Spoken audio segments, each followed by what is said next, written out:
आपके लिए खबरों की प्लेट तैयार है। तो चलिए शुरुआत कर लेते हैं लंच टाइम की और सबसे पहले दिखाते हैं आपको आज की ट्रेंडिंग न्यूज।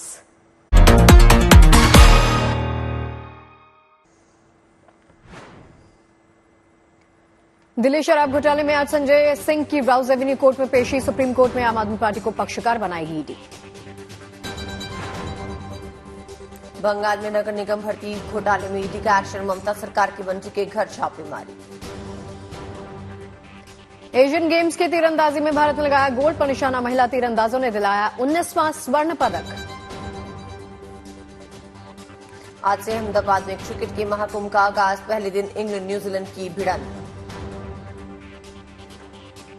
अलास्का में अमेरिकी सैनिकों के साथ हिंद के वीरों ने दिखाया दम। युद्धाभ्यास जॉइंट एक्सरसाइज में दिया हिंदुस्तान के पराक्रम का प्रमाण।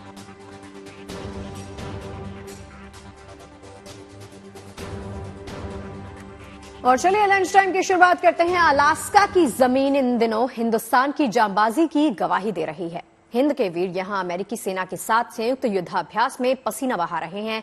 इस 19वीं जॉइंट एक्सरसाइज में पहाड़ी इलाकों में दुश्मनों को मात देने का अभ्यास भी लगातार किया जा रहा है।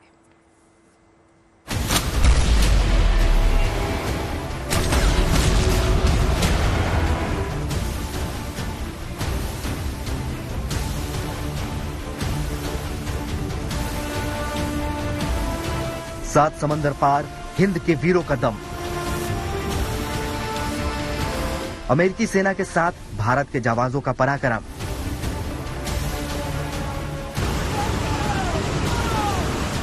अलास्का में हिंदुस्तान के वीर सपूतों ने बढ़ाई देश की शान।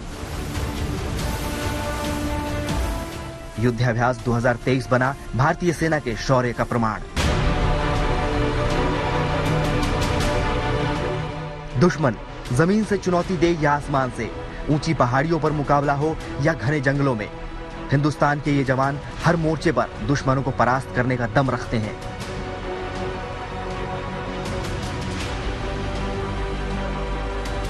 अमेरिका का अलास्का इन दिनों भारत के इन जवानों के हुनर का गवाह बन रहा है। अलास्का में 8 अक्टूबर तक चलने वाले युद्धाभ्यास 2023 ज्वाइंट एक्सरसाइज में मराठा लाइट इन्फेंट्री के ये जवान अमेरिकी सैनिकों के साथ मिलकर अपने युद्ध कौशल का प्रदर्शन कर रहे हैं। युद्धाभ्यास 2023 एक्सरसाइज में दोनों देशों के जवान बेहद मुश्किल हालात में दुश्मनों को मात देने का अभ्यास कर रहे हैं। अमेरिका की 1st ब्रिगेड कॉम्बैट टीम के साथ चल रहे इस एक्सरसाइज के दौरान सैनिकों ने हेलीबॉर्न एक्सरसाइज को अंजाम दिया। चिनूक हेलीकॉप्टर में सवार होकर जवान अभ्यास के लिए तय की गई जगह पर पहुंचे। नीचे उतरते ही सभी ने अपनी पोजीशन ले ली। इसके बाद शुरू हुआ जंगल और झाड़ियों में ऑपरेशन का सिलसिला। दोनों देशों के सैनिकों ने इस अभ्यास में ऑपरेशन के दौरान बेहतरीन तालमेल का प्रमाण दिया। इस युद्धाभ्यास में ऊंची पहाड़ी इलाके में दुश्मन से मिलने वाली चुनौतियों के खिलाफ अपनी तैयारी दुरुस्त रखने पर जोर दिया गया। भारत और अमेरिका के संयुक्त युद्धाभ्यास का ये 19वां संस्करण है। दोनों देश बारी बारी इस युद्धाभ्यास की मेजबानी करते हैं। पिछले साल उत्तराखंड के औली में भारतीय सेना ने अमेरिका के साथ इस एक्सरसाइज को अंजाम दिया था। इस युद्धाभ्यास से दोनों देशों की सेनाओं को एक दूसरे की काबिलियत परखने का मौका मिला। इसके साथ ही सैनिकों के लिए युद्ध कौशल की बारीकियां सीखने का भी ये बेहतरीन मौका था। इस युद्धाभ्यास में भारत ने अपनी हाई ऑल्टीट्यूड मिलिट्री वॉरफेयर की रणनीति को अमेरिका के साथ साझा किया। अमेरिकी सेना भी अलास्का जैसे बेहद सर्द इलाकों में तैनात रहती है, जहां 12 महीने बर्फ रहती है। ऐसे में भारतीय सेना भी अमेरिकी सेना की हाई ऑल्टीट्यूड स्ट्रेटेजी से रूबरू हुई। भारत और अमेरिका के इस संयुक्त युद्धाभ्यास से चीन बेचैन हो रहा होगा। ये युद्धाभ्यास पाकिस्तान के पसीने छुड़ा रहा होगा। हिंद के वीरों की ये हुंकार देश के दुश्मनों के हौसले पस्त कर रही होगी। भारतीय सेना भविष्य में आने वाली चुनौतियों के लिए खुद को पहले से तैयार रखता है। संयुक्त युद्धाभ्यास की मदद से सेना अपने युद्ध कौशल को लगातार धारदार बनाए रखती है। अलास्का में अमेरिका के साथ ये युद्धाभ्यास इसी की तैयारी का प्रमाण है। Bureau report, good news today. राष्ट्र रक्षा के संकल्प में बाद उन हवाई योद्धाओं की जिन्होंने कई बार जंग में अपने पराक्रम का परिचय दिया, जो देश के आसमानी सुरक्षा कवच को अभेद्य मानते हैं, और ऐसा करने से पहले उन्हें कठिन ट्रेनिंग से गुजरना पड़ता है। पश्चिम बंगाल के मेदिनीपुर में मौजूद कलाईकुंडा में भारतीय वायुसेना ने बुधवार को मॉक एयर कॉम्बैट का प्रदर्शन किया। मॉक विमानों पर सवार पायलट्स ने अपने पराक्रम का परिचय दिया। कलाईकुंडा एयरबेस पे वायुसेना के लड़ाकों को हॉक विमानों की ट्रेनिंग दी जाती है और उन्हें फाइटर पायलट के तौर पर तैयार किया जाता है। ये विमान ट्रेनिंग के साथ साथ हमला करने में सक्षम होते हैं।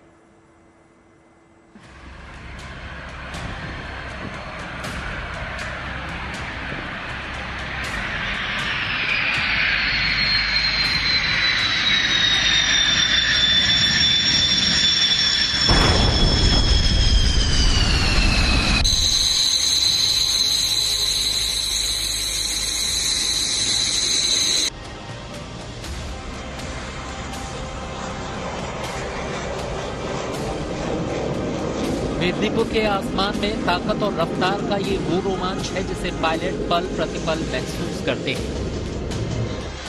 सैकड़ों फीट की ऊंचाई पर वायुसेना के विमानों का ये वो पराक्रम है जिससे जंग के मैदान में दुश्मन थर-थर कांपता है। पश्चिम बंगाल के मेदिनीपुर में वायुसेना का ये कलाईकुंडा एयरबेस है, जहां बुधवार को मॉक एयर कॉम्बैट प्रदर्शन के दौरान जाबाजों ने शक्ति और शौर्य का प्रदर्शन किया। हॉक विमानों पर सवार एयरफोर्स के पायलट ने रनवे से टच एंड गो किया और आसमान में पराक्रम का प्रमाण दिया। हॉक विमान आमतौर पर पायलट के प्रशिक्षण के लिए इस्तेमाल होते हैं। एक कामयाब फाइटर पायलट बनने के लिए वायुसेना के लड़ाकों को बेहद मुश्किल ट्रेनिंग से गुजरना पड़ता है। विमान उड़ाने की ट्रेनिंग पहले सिमुलेटर में दी जाती है और उसके बाद शुरू होता है असल विमान में ट्रेनिंग का दौर, ताकि जंग के मैदान में जब ये पायलट उतरें तो दुश्मन के खेमे में तबाही मचा दें। बहुत महत्वपूर्ण हवाई अड्डा है भारतीय वायुसेना का और ईस्टर्न एयर कमांड का। सबसे आज के दिन बेस का सबसे महत्वपूर्ण काम है कि जो हमारे फ्यूचर के जितने भी लड़ाकू जहाज उड़ाने वाले पायलट हैं उनकी हॉक एयरक्राफ्ट पर यहाँ पर ट्रेनिंग हो जाती है। तो वही हमारा भविष्य है। उनकी ट्रेनिंग यहाँ होगी तभी हम अच्छे पायलट पैदा कर पाएंगे और उससे हम दुश्मन को किसी भी ढंग से चैलेंज को टक्कर देंगे।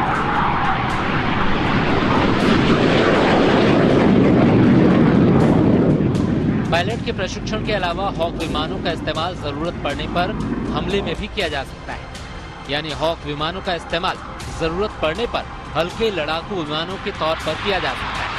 इसकी रफ्तार और आसमान में ऊंचाई पर जाकर हमला करने की ताकत लड़ाकू विमानों के जैसी है।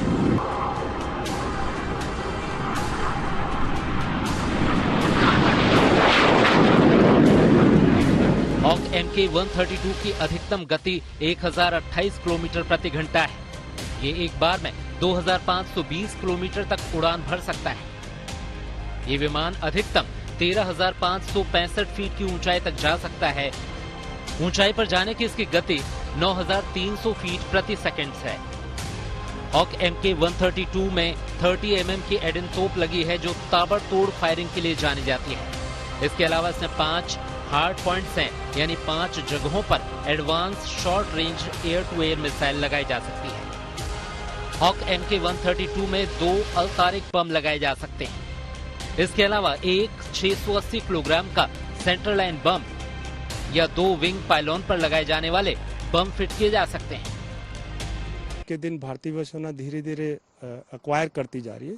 बहुत ही मॉडर्न टेक्नोलॉजी के एयरक्राफ्ट हैं जिनमें हवा से हवा मार करने की मिसाइल, हवा से सरफेस के ऊपर अटैक करने के लिए स्पेशलिस्ट और प्रिसिशन गाइडेड एम्यूनिशन, ये सब कुछ अवेलेबल है ताकि हम दुश्मन को भी मार पाएंगे हवा में और जमीन से भी हम उनको मार गिराने की।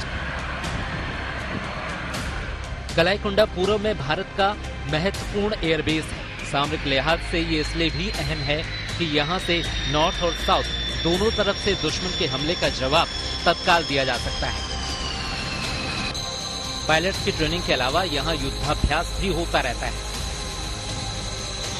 इसी साल अप्रैल के महीने में कोप इंडिया 23 जंगी अभ्यास का आयोजन किया गया था, जिसमें भारत ने अमेरिका की वायुसेना के साथ युद्धाभ्यास को अंजाम दिया। नदन के हिसाब से हमारी जो स्ट्रेटेजिक डेप्थ है नदन बॉर्डर से काफी डेप्थ में है, लगभग 600 किलोमीटर।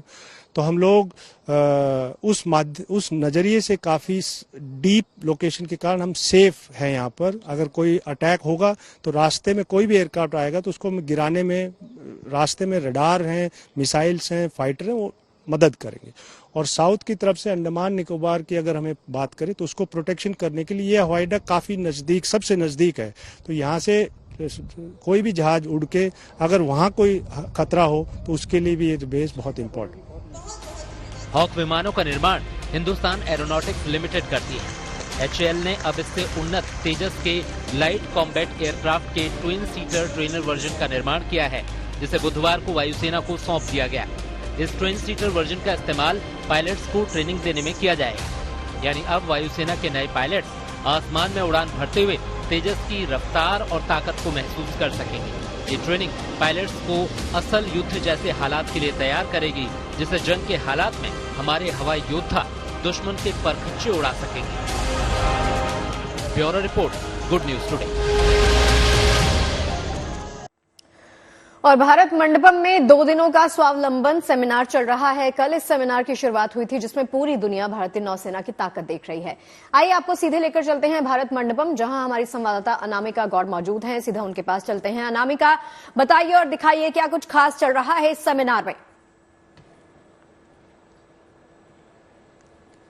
जी बिल्कुल, इस समय हम मौजूद है भारत मंडपम में, जहां भारतीय नौसेना का स्वावलंबन सेमिनार चल रहा है। इस सेमिनार को 2 दिवसीय रखा गया है और इस सेमिनार में ऐसी 75 नई टेक्नोलॉजी को प्रदर्शित किया गया है जो आने वाले समय में भारतीय नौसेना में शामिल होने वाली है।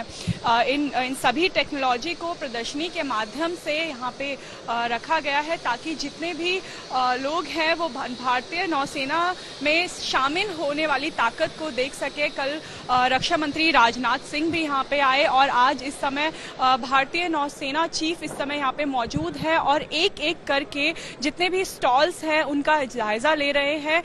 हम आपको बता दें कि स्प्रिंट 75 के तहत भारतीय नौसेना ने इन सभी 75 टेक्नोलॉजी, नवीनतम टेक्नोलॉजी को इंडियन नेवी में शामिल करने का फैसला लिया है। ये टेक्नोलॉजी जो है ये सभी स्वदेशी टेक्नोलॉजी है। ये जो सभी प्रोडक्ट हैं ये भारत में बने हैं और इनकी खास बात ये है कि प्रधानमंत्री मोदी ने भारतीय नौसेना को ये टास्क दिया था कि ऐसी 75 टेक्नोलॉजी को 1 साल के अंदर भारतीय नौसेना में शामिल किया है और अब 1 साल के बाद उस टास्क को पूरा कर लिया गया है। और ये जो सभी 75 ऐसे प्रोडक्ट हैं जिन्हें आज यहाँ पे प्रदर्शित किया जा रहा है, जो आप इस समय देख रहे हैं, ये ऐसी 75 टेक्नोलॉजीज शामिल की गई हैं। उसमें सुना है कि ऑटोमेटिक हथियारबंद नाव, ड्रोन होगा और आग बुझाने वाला ड्रोन होगा, और क्या क्या मौजूद है?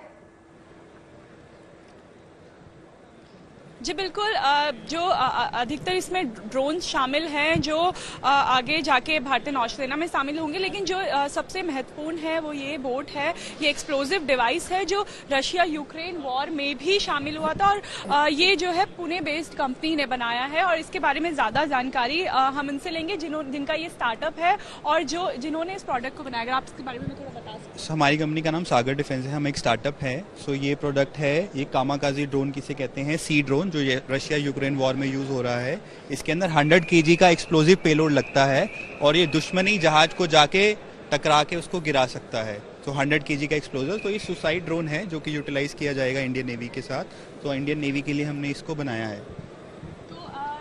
अदिति, ऐसे ही कई ऐसे प्रोडक्ट्स बनाए गए। हम आगे प्रदर्शनी की तरफ चलेंगे जहां पे जिन ड्रोन्स की आप बात कर रही थी, इंडियन नेवी में कुछ ऐसे ड्रोन शामिल होने वाले हैं, क्योंकि जो भारतीय नौसेना है उसकी सबसे बड़ी चुनौती होती है जब जहाजों में आग लग जाती है। तो उस आग को बुझाने के लिए कई ऐसे प्रोडक्ट जो टेक्नोलॉजी के साथ बनाए गए हैं, जैसे कि ड्रोन बनाया गया है, ऐसे सूट बनाए गए हैं जिन्हें अगर पहन लिया जाए तो आग से बचा जा सकता है। जो जान माल का खतरा होता है ऐसी आग के समय, उसको रोका जा सकता है। चलिए, ये तो खासियत आप बता ही रही हैं। चले तो वहाँ पे एक ड्रोन, आप थोड़ा सा आगे चलिए और जैसे आप तस्वीरों के माध्यम से हमारे दर्शकों को दिखा रही हैं, मुझे ये बताइए कि इस सेमिनार में कुछ ऐसा आपको अट्रैक्टिव लगा, ये सेंटर ऑफ अट्रैक्शन जो हमारे दर्शकों का भी ध्यान खींचे? जी बिल्कुल, जो ड्रोन है वो ही इस प्रदर्शनी का अट्रैक्शन है। अब हम क्योंकि ये जो ड्रोन है ये भारत में बने हुए स्वदेशी है, जैसे हम आपको बार बार बता रहे हैं। आप इस ड्रोन के बारे में अगर हमें थोड़ा बता सकें। जी, ये हम एरियल IQ से हैं। ये हमारा टेदर ड्रोन है। तो टेदर ड्रोन एक ड्रोन होता है जो एक ड्रोन एक टेदर वायर से अटैच होकर एक what we call the tether station उससे जुड़ा होता है ये। तो ये टेदर स्टेशन को आपको इट रिक्वायर्स आपका 230 volts power supply which is your commercial power supply, either that और थ्रू जनरेटर। तो उससे क्या होता है कि the power is being transmitted through this wire. अगर ये जो पावर जो है ये वायर के थ्रू ये ड्रोन की तरफ जा रही है, एंड इससे ये ड्रोन की क्षमता जो उड़ने की क्षमता है वो 12 घंटे से ज्यादा है। 12 घंटे से ज्यादा। जो बाकी नॉर्मल ड्रोन होते हैं वो बैटरी पे ऑपरेट होते हैं, उनकी फ्लाइट टाइम 45 मिनट से 1 घंटे तक के बीच में होती है। लेकिन ऐसे ड्रोन में जो बैटरी पे ऑपरेट नहीं करते हैं ये 12 घंटे से ज्यादा कर सकते हैं। 12 घंटे हम मिनिमम सर्टिफाई करते हैं, आप उससे ज्यादा भी उड़ सकते हैं। तो जब सर्च ऑपरेशन चलाए जाते हैं, निगरानी रखी जाती है, वहां पे ये बहुत ज्यादा ऐसे बहुत सारे केसेस हैं जहाँ पे अगर सर्च ऑपरेशंस करना है आपको, अगर आपके बॉर्डर पे LOC बॉर्डर पे अगर आपको निगरानी रखनी है बहुत लंबे टाइम तक डिजास्टर हिट एरिया में, इन ऐसे ड्रोन्स की क्षमता में इनका फायदा ये है कि इसमें बहुत काइंड ऑफ पेलोड्स जिसे हम कहते हैं, जो हम देखने की जो तरीका होता है उनको पेलोड्स कहा जाता है। बहुत वैरायटी ऑफ पेलोड्स हम माउंट कर सकते हैं, जैसे कि कैमरास होते हैं जो आपको देखने में मदद करते हैं। इसमें हम कम्युनिकेशन इक्विपमेंट लगा सकते हैं। कम्युनिकेशन को अगर आपके बीच में पहाड़ों के बीच में कम्युनिकेशन नहीं हो पा रहा है बिकॉज लाइन ऑफ साइट नहीं है, ऐसे ड्रोन्स रेंज एक्सटेंडर की तरह काम करते हैं जो बहुत ही क्षमता दे सकते हैं अपने फौजियों को वहाँ पे बात करने के लिए। डिजास्टर हिट एरियाज में अगर डिजास्टर आ जाए वहाँ पे हम 4G 5G मॉड्यूल्स इसमें इंटीग्रेट कर सकते हैं जहाँ पे इंस्टेंट इंटरनेट कनेक्टिविटी आपको मिल सकती है। तो ऐसे ड्रोन्स जिनकी क्षमता उड़ने की क्षमता बहुत ज्यादा है एंड ये काफी सिक्योर है, हर जगह से रिडंडेंसी मेजर्स लिए गए हैं, ठीक है, तो ये आपकी वहाँ पे बहुत मदद कर सकते हैं। तो ऐसे सिर्फ एक ही ड्रोन नहीं है, अलग अलग प्रकार के ड्रोन है और अलग अलग प्रकार की इनके जो मैकेनिज्म है वो अलग है, यूजेस है वो अलग है। अगर आप इस ड्रोन के बारे में हमें बता सकें। सो बेसिकली ये जो है ये टेथरिंग ड्रोन है। ये जो है आपका कंटिन्यूसली 6 घंटे के लिए फ्लाई हो सकता है, इट्स इन द एयर। सो ये ISR एप्लीकेशंस के लिए यूज होता है, जैसे सर्वेलेंस कैरी करने के लिए। सो इसके नीचे जो है UIR एक पेलोड रहता है। सो इसका जो अल्टीट्यूड है इट गोज अराउंड 100 मीटर, और इसका जो कैमरा है वो आपका जो डिटेक्शन है वो 2 किलोमीटर से 15 किलोमीटर तक। जी चलिए अनामिका, बहुत बहुत शुक्रिया आपका इस पूरी डिटेल के लिए और ये तमाम तस्वीरें गुड न्यूज टुडे के दर्शकों तक पहुंचाने के लिए। त्योहारों का सीजन करीब है लेकिन क्रिकेट के फेस्टिवल की शुरुआत हो गई है। आज से करीब 2 महीने तक हिंदुस्तान की धरती पे क्रिकेट का रोमांच होगा। ये वर्ल्ड कप इसलिए खास है क्योंकि ये पहला मौका है जब भारत अकेले पूरे वर्ल्ड कप की मेजबानी कर रहा है। इससे पहले 3 बार भारत वर्ल्ड कप की संयुक्त मेजबानी कर चुका है, लेकिन इस बार वर्ल्ड कप के सभी मुकाबले भारत में होंगे। आज दोपहर विश्व कप क्रिकेट का पहला मुकाबला अहमदाबाद में होगा। इंग्लैंड और न्यूजीलैंड के बीच होने वाले इस मैच के लिए सुरक्षा के पुख्ता इंतजाम है। वहीं शहर शहर अब क्रिकेट का रोमांच भी नजर आने लगा है। भारत के फैंस यही दुआ कर रहे हैं कि आज मैच को जो सिलसिला शुरू हो वो टीम इंडिया के विश्व विजयी होने के साथ ही खत्म हो। युवाओं में इलेक्ट्रॉनिक गैजेट्स को लेकर जिस तरह क्रेज है उससे इसके साइड इफेक्ट्स दिखते हैं। इसका असर उनके शारीरिक और मानसिक स्वास्थ्य पर पड़ता है। इसी को ध्यान में रखते हुए लखनऊ में आर्ट कैफे के जरिए एक बेहतरीन पहल की गई है और आर्ट थेरेपी से नाम दिया गया।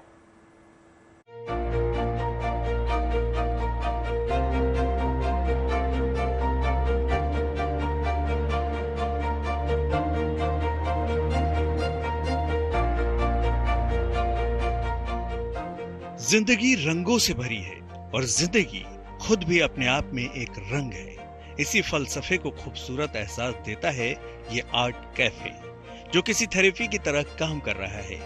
यूपी की राजधानी लखनऊ में इस पहल के जरिए लोगों का तनाव घटाने, उन्हें कुछ रचनात्मक करने, जिंदगी को देखने का नया नजरिया देने की कोशिश है।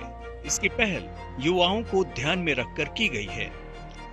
अगर हम किसी कैफे में जाते हैं तो वहाँ एंजॉय करते हैं अपने दोस्तों के साथ, परिवार के साथ, लेकिन कई बार अकेले भी जाते हैं और एक कॉफ़ी पी करके हम फिर से तरोताज़ा हो जाते हैं।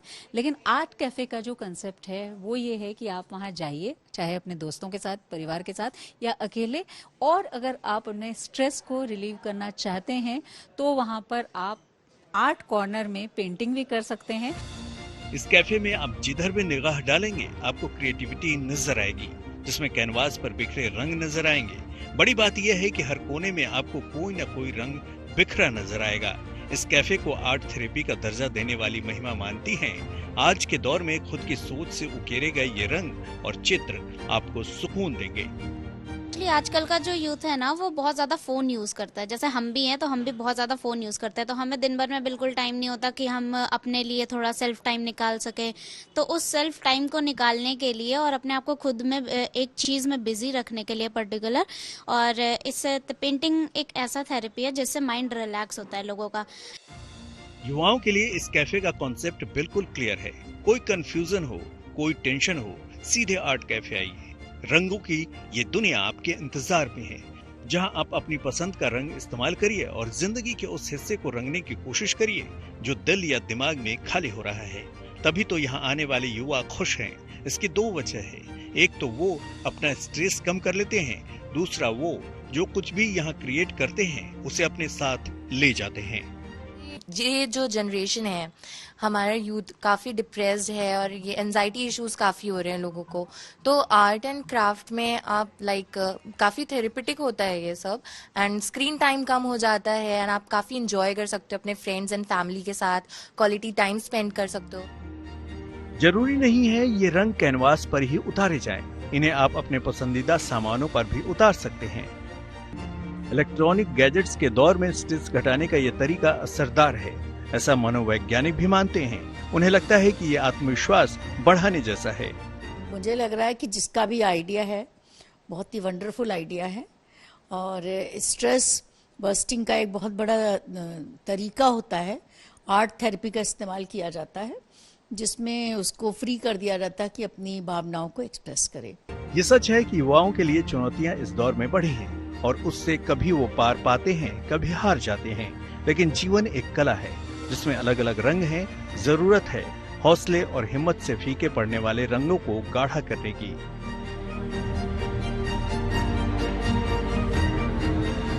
तो ये एक अलग तरह का कंसेप्ट है यहाँ पर, और इस तरह की चीजें रखी गई हैं जिससे लोग पेंटिंग अगर करते हैं अलग अलग तरह के कलर्स से, अलग अलग मीडियम से, तो वो भी अपने साथ ले जा सकते हैं। लेकिन सबसे बड़ी बात यह है कि वो कलर्स और अपनी पेंटिंग तो अपने साथ ले जाते हैं, लेकिन अपना तनाव और अपना स्ट्रेस यहीं पर छोड़ करके जाते हैं। वजह यह है कि कलर थेरेपी को माना भी गया है, और रंगों से अगर आपकी दोस्ती होती है तो आप जरूर कुछ देर के लिए खुद को या अपने तनाव को भूल जाते हैं। वीडियो जर्नलिस्ट संजय सिंह के साथ शिल्पी सेन, लखनऊ।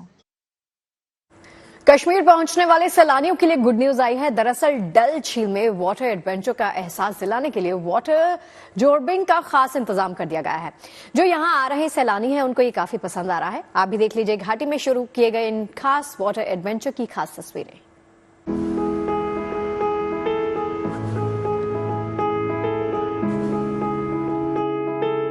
ये कश्मीर घाटी की खूबसूरती में चार चांद लगाने वाली डल लेक है। इसे देखने और यहाँ शिकारा की सवारी करने के लिए हजारों किलोमीटर का सफर कर पर्यटक आते हैं। अब इस झील की खूबसूरती को और ज्यादा बढ़ाने के लिए झील में वाटर जोर्बिंग बॉल, यानी ऐसी बॉल जो आपको डल झील में चलने का अनुभव कराएगी, उसका खास इंतजाम किया गया है। ये सच्ची हमारे लिए कश्मीर तो है ही प्यारा, इसमें और ज्यादा मजा आया। तो आपने पहली बार इसमें ऐसी बॉल में? यस, मैं तो पहली बार ही चल रही हूँ। It is my first experience but it was fun, literally. Delhi समेत कई शहरों में वाटर जोर्बिंग बॉल थ्रिल करवाया जाता है, लेकिन डल लेक में इस रोमांचक सवारी ने झील की खूबसूरती को और ज्यादा बढ़ा दिया है। साथ ही सैलानियों के लिए डल झील में नया एडवेंचर करने का मौका भी है। जो ये वाटर बेस्ड जॉर्बिंग है, ये अभी तक मिसिंग था डल लेक में, तो हमने इसको इंट्रोड्यूस कराया है और अभी तक काफी अच्छा रेस्पॉन्स है लोकल्स और टूरिस्ट दोनों की तरफ से। कश्मीर पहुंच रहे पर्यटक डल लेक के इस नए एडवेंचर को खूब पसंद भी कर रहे हैं। पर्यटन के लिहाज से डल लेक में ये नया प्रयोग काफी कारगर साबित माना जा रहा है। Bureau report, good news today. और चलिए इसी के साथ पहुंच गए हैं लंच टाइम के अंतिम पड़ाव पर, जहां पर आपको दिखाएंगे आज का विचार।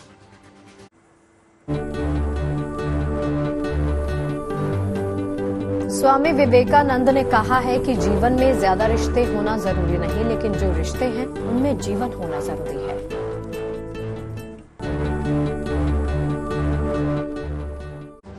खबरों के इस लंच टाइम में फिलहाल के लिए बस इतना ही। इजाजत दीजिए, कल मुलाकात होगी लंच टाइम में हम दोनों के साथ। अपना बहुत ख्याल रखिए, देखते रहिए गुड न्यूज टुडे यानी JNT।